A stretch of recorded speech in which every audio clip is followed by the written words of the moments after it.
नमस्ते मित्रों, मैं हूं लक्ष्मण प्रसाद शास्त्री और आप देख रहे हैं आर्ष ज्ञान चैनल। आज का मेरा विषय है 4 चीज़ों को अपनाकर सुख पाएं।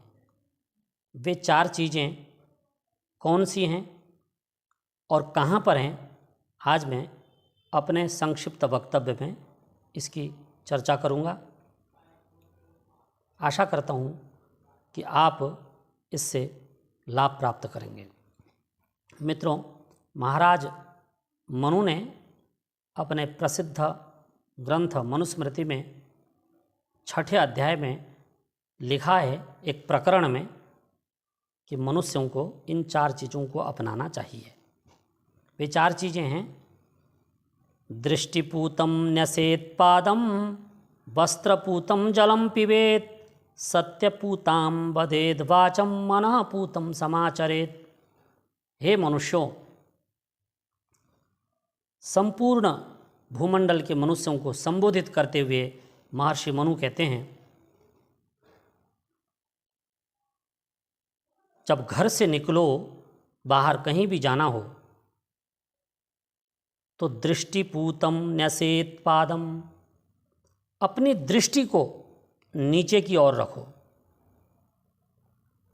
जैसे आपने देखा होगा, तांगे वाले घोड़े के लिए दोनों आंखों में पट्टी लगा देते हैं ताकि वो इधर उधर न देख सके। ऐसे ही मनुष्य भी जब चले तो अपनी दृष्टि को नीचे की ओर करके चले। उसके कई फायदे हैं। एक तो पैरों में जो है ठोकर नहीं लगेगी। जो उबड़ खाबड़ रास्ता है आपको उसकी जानकारी होगी और आप अपनी यात्रा सुगम तरीके से पूरी कर सकते हैं। इसलिए कोई भी मनुष्य हो, वह हिंदू हो, मुस्लिम हो, सिख हो, जैन हो, बुद्ध हो, पारसी हो, पूरे धरती के जो भी मनुष्य हैं सभी के लिए ये नियम लागू हैं कि वे जब चलें तो नीचे देख करके चलें। नीचे देख करके चलने से बहुत सारे विवाद आपके स्वयं ही खत्म हो जाएंगे। तो पहला जो चीज़ है कि दृष्टिपूतं न्यसेत् पादम, जब आप चलें तो नीचे देख करके चलें। अब दूसरी चीज़ है वस्त्रपूतं जलम पिबेत्, जब भी आप पानी पिएं तो जल को छान करके पिएं।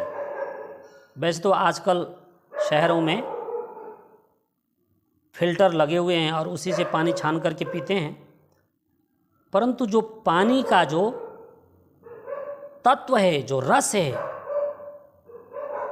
जल में जो खून बनाने की शक्ति है, वो ये आरओ, ये फिल्टर समाप्त कर देते हैं। जो प्राकृतिक स्रोत से निकला हुआ जो जल है, यदि आपके गांव में, आपके शहर में वो जल मिल जाए तो कहना ही क्या है। उस जल को, उस शुद्ध जल को जब आप पिएं तो बारीक सूती कपड़े से छान करके पिएं। इसके कई फायदे हैं। एक तो आप जो है बीमार नहीं पड़ेंगे और आपका जो है पेट स्वस्थ रहेगा, आपका शरीर स्वस्थ रहेगा। इसलिए जल हमेशा छान करके पीना चाहिए। आयुर्वेद में तो जल को बहुत से, उसके कई प्रकार हैं जल को छान करके पीने के, कई प्रकार से। निर्मली के फल से भी जल शुद्ध होता है और बहुत सारे प्रकार है। मैं लंबी चर्चा में नहीं जाऊंगा, बस एक साधारण सा नियम आप समझ लें कि बस जब भी जल पिएं तो छान करके पीना है आपने। तो पहला, देख करके चलें। दूसरा, जब भी पानी पिएं तो छान करके पिएं। तीसरा है सत्यपूतां वदेद् वाचम, जब आप बोलें तब जो है सत्य की छननी से पहले छान लें क्या आप बोलने जा रहे हैं, तब बोलें। बोलने में भी बड़ा भय है, विवाद है। आप आपके मुंह से पता नहीं क्या निकल जाए और अगला बुरा मान जाए। इसलिए बोलने से पहले उसको जो है छान लें। एक वेद मंत्र है, सक्तुमिवतित उना पुनंतो यत्र धीरा मनसा वाचमक्रता अत्रा सखा आय सख्या निजानते भद्रैर्षाम लक्ष्मीर्नेताधिवाची। इस मंत्र का जो प्रारंभ है वो यही है कि हे मनुष्यों, जब बोलो तो अपनी वाणी को छान करके बोलो।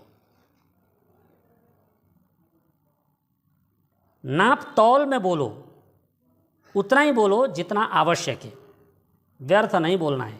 जो झगड़े होते हैं हमारे समाज में वो ज़्यादा व्यर्थ बड़बड़ाने से होते हैं, व्यर्थ बोलने से।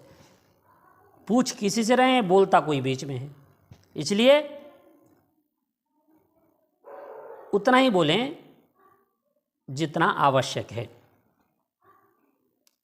और चौथा नियम है, चौथी चीज है, मनः पूतं समाचरेत्।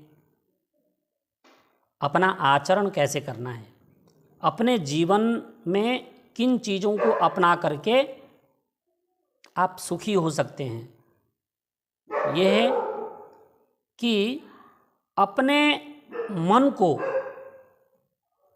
निर्मल करें और बुद्धि में विचार करें पहले, और बुद्धि में विचार करके फिर उसको जो है मनन करके फिर अपने आचरण में उसको अपनाएं। मन, वचन और कर्म से अपनाएं, व्यवहार में लाएं। तो इन 4 चीज़ों को जीवन में अपनाने से आप सुखी होंगे। पहला है नीचे देख करके चलें। दूसरा है कि जब भी जल पिएं छान करके पिएं। तीसरा है कि अपनी वाणी को भी नाप तोल करके बोलें। और चौथा है मनः पूतं समाचरेत्, मन से विचार करके सत्य का आचरण करें। मन, वचन, कर्म से उसे अपनाएं और व्यवहार में लाएं तो आप सुखी होंगे। मित्रों, अपने संक्षिप्त वक्तव्य में मैंने थोड़ी सी जानकारी आप तक पहुंचाने की कोशिश की है। आशा करता हूं कि आप इसको अपनाएंगे और सुखी होंगे। मित्रों, मेरे इस वीडियो को पसंद आने पर लाइक करें, सब्सक्राइब करें और शेयर करें, अपने मित्रों को भेजें ताकि उनको भी हमारा यह जो वैदिक सिद्धांत है उसकी ठीक ठीक जानकारी प्राप्त हो सके। इन्हीं शब्दों के साथ आपने मेरी बात को ध्यानपूर्वक सुना। आपका बहुत बहुत धन्यवाद।